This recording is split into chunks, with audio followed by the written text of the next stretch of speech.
365 days, but I treat every day like it's my last. I'm only concerned with building on the future, cause I can't change my past.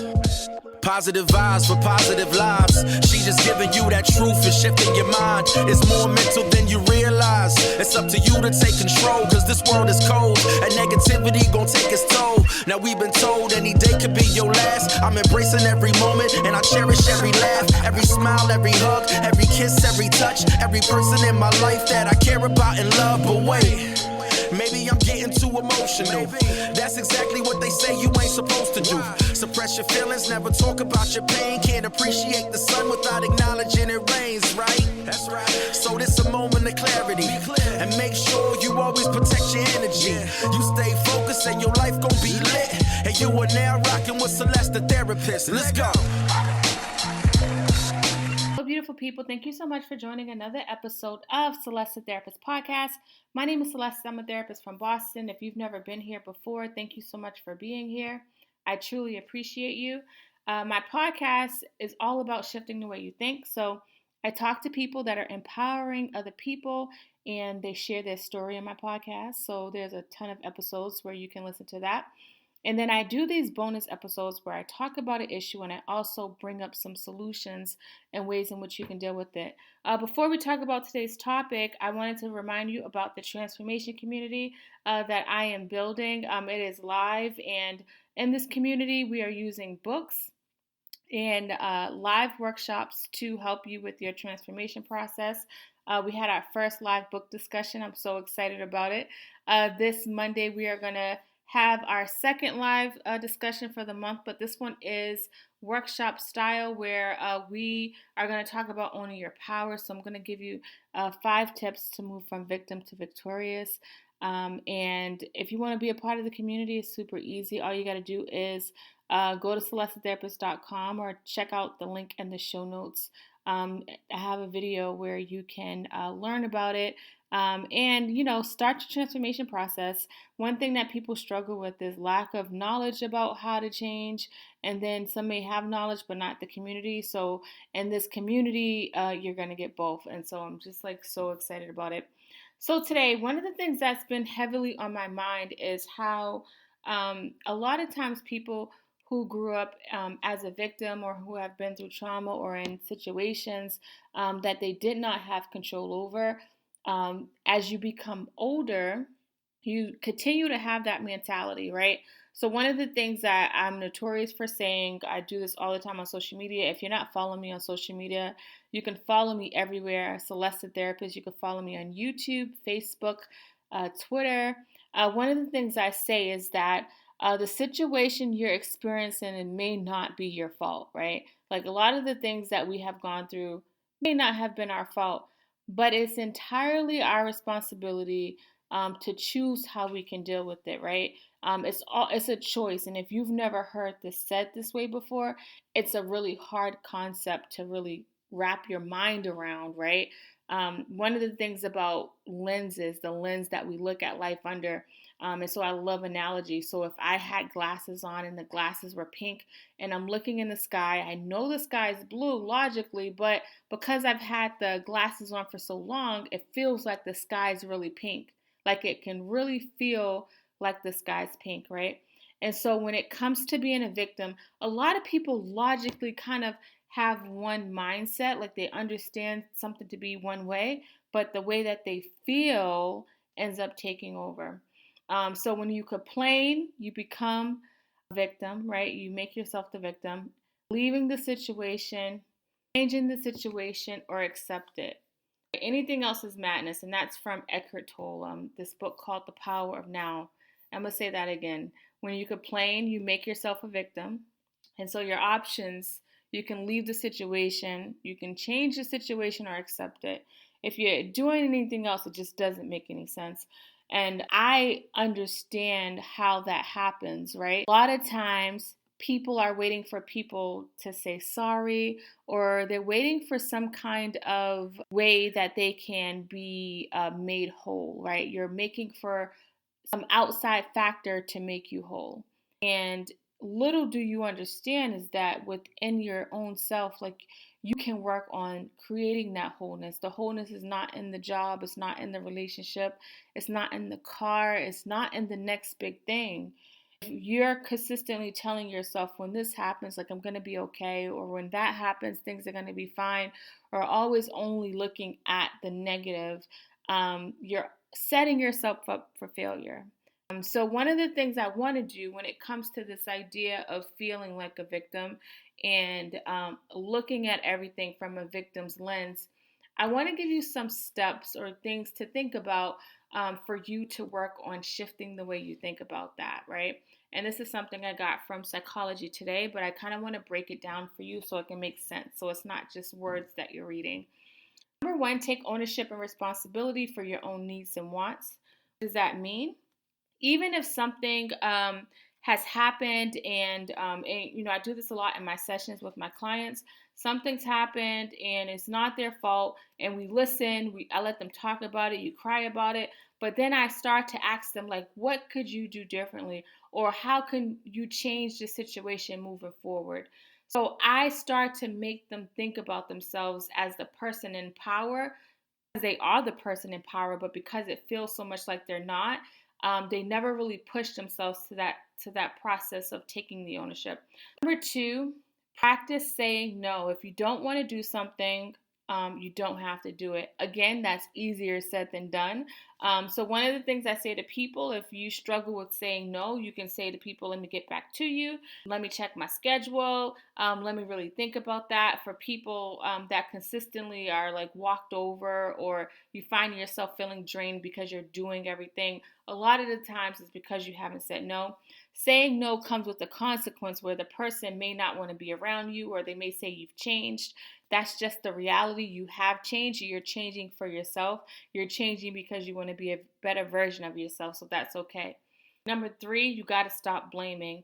If everything that comes out of your mouth is, well, like, this person did this to me and that person did that to me, I hear you. But the reality is that you have to start making yourself the person that has the power in the situation by taking the control back. So we can say, for instance, this person treated me mean, but, right, because a lot of times we just stick there, like, this person treated me mean, that's why I'm upset, right? And so, like, we can say, like, this person treated me mean, I'm upset, but I'm working on changing my relationship with that person, right? Or I'm going to make sure I pay attention to how I allow their mood to control how I feel, right? Because a lot of times we allow these things to happen. And that's something, again, that people may not have heard. So it can be hard to hear when you're so used to blaming. And so when you're taking the ownership, you actually have control over the outcome. If I'm blaming you for what you're doing to me, then I'm putting the outcome to how I feel into your hands, and that's not fair to me. Number four, become aware of the root of your sense of powerlessness. Like, where does it stem from? And this is something that's going to take some deep diving, right? How do I start deep diving? One thing that's helpful is journaling. You can get you a notebook from the dollar store. You can take the notes from your notes section on the phone. They have a lot of apps that can allow you to keep dialogue. Start paying attention to the triggers, like when you feel yourself changing or your mood changing. Sometimes logically we don't feel the change, but physically we feel the change. So if you can't make it make sense logically, pay attention to, like, how your body's responding to situations, and pay attention to how you're feeling on a day-to-day basis. Because a lot of times, because our body keeps the score, something that may be happening in the moment may be a related feeling to what we felt when we were children, or when we were in a place where we didn't have control. And so it feels like we don't have any power. So start to pay attention to that. Number five, be kind to yourself. You got to give yourself grace, right? This is a really hard work that you're doing when it comes to your healing journey. So be kind to yourself. Number six, turn your focus to helping others. There's something powerful when you give back, when you are able to do that. It kind of changes the way you feel. It's something, it gives you some endorphins, right? And so when I say turn your focus to helping others, I'm not saying just kind of do everything for everyone else, right? And so like if you do have the space to give back, like that can be helpful. Number 7, practicing gratitude. This is something that can really change your mood when you can work on looking at the basic things that you have that you're grateful for. A lot of people may say, "But Celeste, I am grateful for things." You know that now, like in this moment, but when you're struggling, sometimes you can forget that. And so, like, I always challenge people to make it an intentional process to create a gratitude journal or to, wake up and name like 3 things you're grateful for. Go to bed thinking about 3 things you're grateful for.